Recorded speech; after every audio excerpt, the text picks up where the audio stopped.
बहुत ही इज्जत से मैं आदरणीय एडवोकेट सीमा कुशवाहा जी को बुलाऊंगा कि कृपया वह आए और अपना वक्तव्य रखें। तो जोरदार तालियों से स्वागत किया जाए एडवोकेट सीमा कुशवाहा जी से।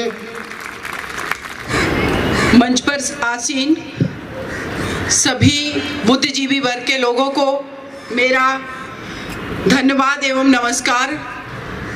इस प्रांगण में बैठी सभी महिलाएं, छोटे बच्चे, हमारे युवा, हमारे बड़े बुजुर्ग, उन सभी लोगों को जय भीम, जय संविधान, जय हिंद, जय भारत। अभी इस मंच का एक एग्जाम्पल हम आप लोगों के सामने रखते हैं कि जो आगे है लड़ाई में, जो पहले आ गया, जो पहले यूनाइट हो गया, जो पहले मुखर हो गया, वो भागीदारी में ज़्यादा कुछ हासिल कर लेता है, और जो बाद में आता है समय के अभाव में उसको थोड़ा थोड़ा दिया जाता है। तो देखिए 5 मिनट का समय मिला है, भागीदारी मेरी कम होगी, लेकिन मुझे लगता है कि मैं ज़्यादा समय लूँगी क्योंकि ये मेरा अधिकार है, मुझे मौका मिला है आप लोगों से रूबरू होने का। आगे मैं एक ही बात कहना चाहूँगी, इम्पोर्टेंट है, 3 मुद्दे हैं यहाँ पर। सामाजिक परिवर्तन का मुद्दा है, जातिगत जनगणना का मुद्दा है और निजीकरण का मुद्दा है। हमारी छोटी सिस्टर यहाँ पर ऋतु, जो कि प्रोफेसर हैं DU में, बोल करके गई। लक्ष्मण जी ने बोला, 2 लोगों को मैंने सुना, और कल से भी मैं यहाँ पर आई थी, मेरे बहुत लोगों को सुना। मेरा ये मानना है कि इस देश के अंदर जो लोग पहले से काबिज हैं, जिन्होंने हमारा शोषण किया है, जिन्होंने देश की एक बहुत बड़ी आबादी का शोषण किया है, जिन्होंने हमारे संसाधनों पे कब्जा किया है, आखिर वो कौन लोग हैं? क्या हमने आइडेंटिफाई किया है? और अगर हमने आइडेंटिफाई किया है तो हमने अपनी लड़ाई लड़ने के लिए 90% आबादी के लिए क्या कोई वाकई में सामाजिक परिवर्तन हो या जातिगत जनगणना हो या निजीकरण का विरोध हो, एक प्रॉपर फार्मूला हमने बनाया है? अगर वाकई में इस देश की 90% आबादी शोषित है, जिसके पास संसाधन नहीं है, जो कि 10% लोगों के पास है, क्या उनके खिलाफ में कभी एकजुटता हमने दिखाई है? मेरा ये मानना है कि अगर ये एकजुटता हमने दिखाई होती तो शायद इस दिल्ली की सड़कें, जहां पर देश से अगर 10 लाख लोग भी एक बार एकत्रित हो जाते, ये संसद हिल जाती। लेकिन ये हमारी नाकामी रही है। लेकिन फिर भी मैं ये कहूंगी कि सामाजिक परिवर्तन है, 2 तरीके से होता है, एक धीरे धीरे और एक अचानक क्रांति के रूप में।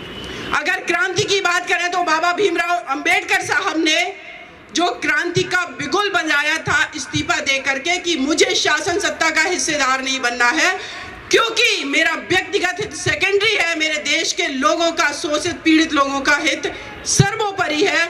और उन्होंने संविधान में जो हम लोगों को अधिकार दिलाए, क्या उस संविधान का वाकई में हम निर्वचन करके उसका परिवर्तन करवा पा रहे हैं? जिसका एग्जाम्पल आज मैं एक जो केस फाइट कर रही हूँ उत्तर प्रदेश में, हाथरस केस, उस केस के माध्यम से देना चाहती हूँ।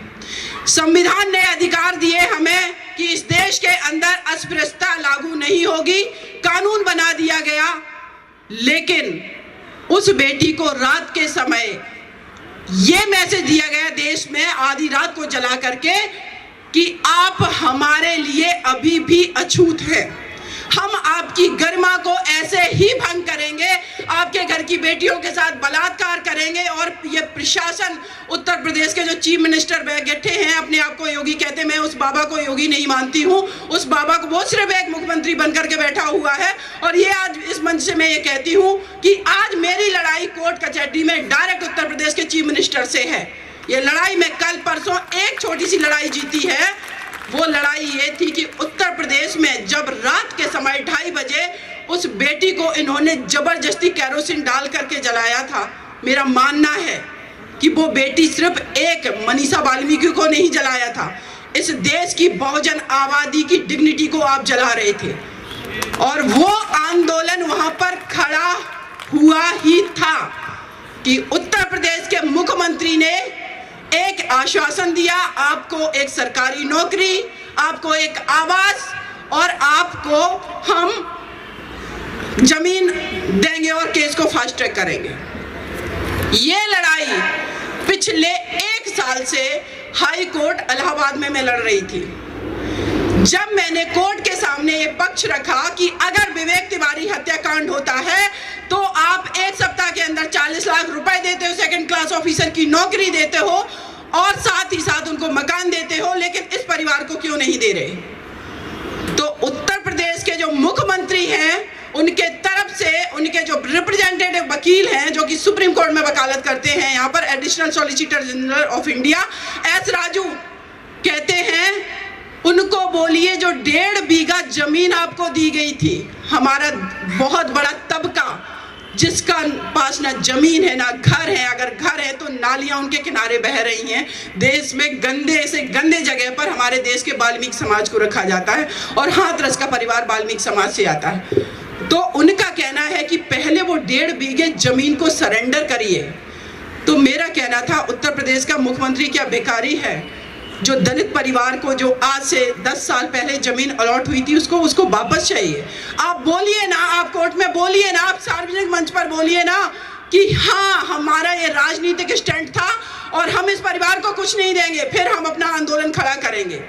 लेकिन आपको बताना चाहें कि सोमोटो कॉग्निजेंस लिया गया था इस केस में और अपनी कोर्ट कचहरी में जो हमारे रिप्रेजेंटेटिव नहीं है, जो हमारे जजेज नहीं है, उनका ये कहना है वहाँ पर सोमोटो हमने कॉग्निजेंस लिया। मुझे तो लगता है सोमोटो कॉग्निजेंस लेकर के आपने हमारे आंदोलन को दबाया। इस कॉन्स्पिरेसी को समझिए।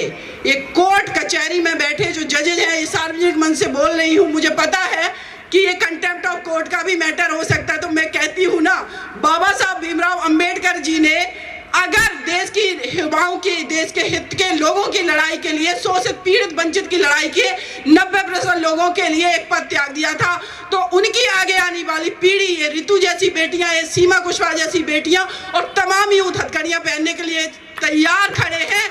आपकी जेलें कम पड़ जाएंगी। आप चाहे कंटेम्प्ट में हमें कोर्ट भेजिए, ये एज ए एडवोकेट मैं बोल रही हूँ। 4 लोगों को फांसी पे चढ़ाया है ना। आपका सिस्टम ये बोल रहा था कि देश में प्रैक्टिकली फांसी संभव नहीं है। मेरी एक ही जिद थी, अगर संविधान में है, अगर आईपीसी में कानून में है, अगर ट्रायल कोर्ट ने सजा दी है, तो या तो आप मुझे जवाब दीजिए कि फांसी क्यों नहीं दोगे, अदरवाइज आप फांसी टांगिए, क्योंकि देश की 49% आबादी की आइडेंटिटी की लड़ाई थी। तो मेरा इस जो कार्यक्रम में जो यहाँ पर लोग बैठे हुए, मेरा ये मानना है कि अगर सामाजिक लड़ाई हम लड़ रहे हैं, एक लड़ाई जो इस देश के अंदर शासन सत्ता में बैठे 10% लोग हैं, उनके खिलाफ मेरी डायरेक्ट लड़ाई है। आप वहां पर पहुंचे कैसे? अगर निजीकरण की बात करें, यहाँ पर बहुत लोग बोल करके गए हैं, अगर इस देश की, पूरे विश्व की व्यवस्था की बात करें तो पूरा विश्व निजीकरण की तरफ बढ़ रहा है। अमेरिका हो, रसिया हो, जापान हो, ज्यादातर हम देशों की बात कर लें, प्राइवेट कंपनियां हैं, लेकिन उन प्राइवेट कंपनियों का रेगुलेशन वहां की सरकारों के हाथ में है। लेकिन मेरे देश में उल्टा हो रहा है। निजीकरण करके आप उन कंपनियों के हाथ में देश के शासन सत्ता की बागडोर जा रही है। वो शासन सत्ता जो देश में समाजवाद को स्थापित करने के लिए पीएसयू बनाए थे, सरकारी इंडस्ट्री बनानी चाहिए थी, ये सारे काम करने चाहिए थे, लेकिन यहाँ उल्टा हो रहा है। तो अगर आप उल्टा करेंगे तो आंदोलन होगा। या तो बागडोर अपने हाथ में लीजिए और देश की 80-90% जो आबादी पीड़ित है उसकी हिस्सेदारी की आप सुनिश्चित कीजिए, लेकिन ऐसा नहीं हो रहा है। साथ ही साथ अगर सामाजिक परिवर्तन की बात करें तो मेरा मानना है कि अगर ये लड़ाई डायरेक्ट मेरी उन लोगों से है, तो साथ ही साथ ये लड़ाई ओबीसी वर्ग के अंदर भी ओबीसी के अन्य जातियों की लड़ाई है, दलित समाज के अंदर भी दलित समाज में ही बैठी अन्य जातियों के अंदर की लड़ाई है, और साथ ही साथ जो एसटी समुदाय है उसके अंदर जो पर्टिकुलर जातियां हैं उनके साथ भी ये लड़ाई है। और जो सबसे बड़ी इस देश के अंदर मुझे लड़ाई लगती है सामाजिक न्याय की, वो है एक स्त्री की लड़ाई। इस प्रांगण में जितने व्यक्ति बैठे हुए हैं, मैं एक ही चीज सोचती हूँ जब किसी कार्यक्रम में जाती हूँ या फेसबुक पर लिखने वाले अपने साथियों को देखती हूँ, इस टाइम इनकी स्त्रियां क्या कर रही हैं घर की? क्या पूरे समाज की ठेकेदारी पुरुष ने रिफॉर्म करने के लिए ले ली है? जब आप लोग अपने बाहर से काम करके जाते हैं, घर के अंदर में प्रवेश करते हैं, 2 दिन में जाते हैं, 24 घंटे में जाते हैं, 12 घंटे में जाते हैं, उस समय आपके घर में जो छोटा सा बच्चा है, जो फर्स्ट स्टैंडर्ड में, सेकंड, थर्ड, फोर्थ स्टैंडर्ड में है, वो बच्चे के मन में बहुत सवाल होते हैं, लेकिन आपने अपने घर में बैठी उस स्त्री को इस काबिल नहीं बनने दिया कि उस छोटे से बच्चे के वो आंसर दे सके। वो कहती है, पिताजी बेटा वेट करो, आपके पापा आएंगे तो जवाब देंगे। आप किस क्रांति की बात कर रहे हैं? शोषण तो आपने अपने घर में अपनी स्त्री का भी कर रखा है, और जब तक आपके घर की स्त्री सशक्त नहीं होगी, उसके खान पान में, उसके परिवरिश में, उसकी एजुकेशन में, उसके अवेयरनेस में, हर चीज में आपको कमियां दिखेंगी। फिर जब हम 70, 50, 60 साल के हो जाएंगे, फिर हम अपने बच्चों को, अपने समाज के यूथ को, युवाओं को ये समझाते घूमेंगे, अभी रुको, समझो, हमारे पूर्वजों को पढ़ लो। पूर्वजों को हम लोग पढ़ करके उन बच्चों को अगर आपके घर में बैठी स्त्री बता चुकी होती, तो हमें ये चीजें किसी मंच से रिपीट करने की जगह कुछ प्रोग्रेसिव बात करते, और उस प्रोग्रेसिव बात का इम्पैक्ट ये पड़ता कि आज सार्वजनिक मंच पर वेद, पुराण, रामायण, महाभारत की चर्चा नहीं होती, सिर्फ संविधान की होती। जिन ग्रंथों से हमारी हानि हुई है, उनको हम बार बार चर्चा का विषय क्यों बनाएं? हम क्यों मनुस्मृति को जिंदा रखें? हमारी डिस्कोर्स में सिर्फ और सिर्फ संविधान होना चाहिए, लेकिन हम क्या करते हैं?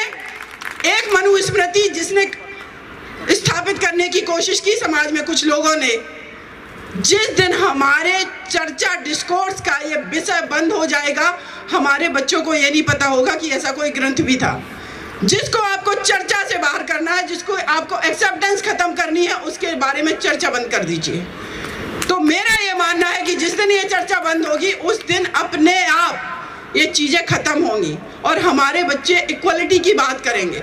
बेसिकली हम लोग जहाँ से आते हैं, समानता वाला समाज हमारा है, लेकिन जो असमानता फैला रहे उनके खिलाफ ये लड़ाई है। मेरी मदर है, गांव में, बिल्कुल पढ़ी लिखी नहीं है, वो हमेशा एक बात कहती है, जब मैं ये कहती हूँ कि माता जी, हम लोग तो इस देश के अंदर जो है बहुत शोषण किया गया, हम लोग तो दबे कुचले लोग हैं, तो वो कहती है, बेटा हम लोग दबे कुचले लोग नहीं, हम लोग धैर्यवान लोग हैं। जिस दिन इस देश की 90% आबादी एक्चुअल में यूनाइट होकर के अपना धैर्य तोड़ देगी, अपने बच्चों के हक अधिकार के लिए खड़ी हो जाएगी, ये मुट्ठी भर लोग क्या कर लेंगे हमारा। और ये समय रहते हो जाए तो मुझे लगता है ज़्यादा अच्छा है, और इसके लिए हमें यूनाइट होने की आवश्यकता है। और साथ ही साथ में एक बात जरूर कहना चाहूँगी इस मंच से, कि आपके घर में जो बेटियां हैं, अगर आप चाहते हैं कि आपकी घर की बेटी भी इक्वल भागीदारी करे समाज में, तो सबसे ज्यादा जरूरी है अपनी बेटी को अपने घर के अंदर लड़ना सिखाइए। सिर्फ बोलना नहीं, लड़ना सिखाइए। अगर वो बेटी आपके साथ डिबेट कर रही है कि पिताजी ये अगर बात है तो क्यों है, आपने मदर से ऊंची आवाज में बात क्यों की, तो उसको जवाब दीजिए। और आपका घर का बेटा अगर बाहर घूमने जा रहा है तो उसको भी भेजिए। सिर्फ पढ़ाई करने से, जैसे शिक्षा की इस मंच से बात हुई कि शिक्षा वो शेरनी का दूध है, अगर हम लोग इतना ही बहुत बड़ी संख्या में शिक्षित हैं, डेफिनेटली कर रही हूँ मैं, बहुत बड़े संख्या में अगर हम लोग शिक्षित हैं, तो फिर ये शेर और शेरनी बन के हम लोग निकल क्यों नहीं पा रहे हैं? आखिर कमी क्या है?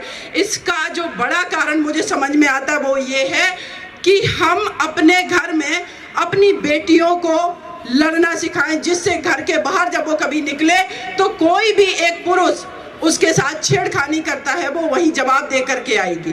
पुलिस और सिस्टम बाद में आता है, पहले उसको लड़ना सिखाइए। लेकिन अगर जिस बेटी को आपने अपने घर के अंदर नहीं बोलने दिया, जिस बच्चे को, अपने बेटे को अपने घर के अंदर इसलिए नहीं बोलने दिया क्योंकि वो छोटा है, उसको संस्कारवान होना चाहिए, आप समझ लीजिए एक क्रांति को दफन कर रहे हैं और सामाजिक जो न्याय है उसकी लड़ाई को आप वहीं खत्म कर रहे हैं। इसीलिए अपने बच्चों को बोलने दीजिए, लड़ने दीजिए, आगे बढ़ने दीजिए, ये बहुत जरूरी है। और अगेन मैं आप सभी लोगों का बहुत बहुत शुक्रिया अदा करती हूँ कि आप लोगों ने मुझे धैर्यपूर्वक सुना।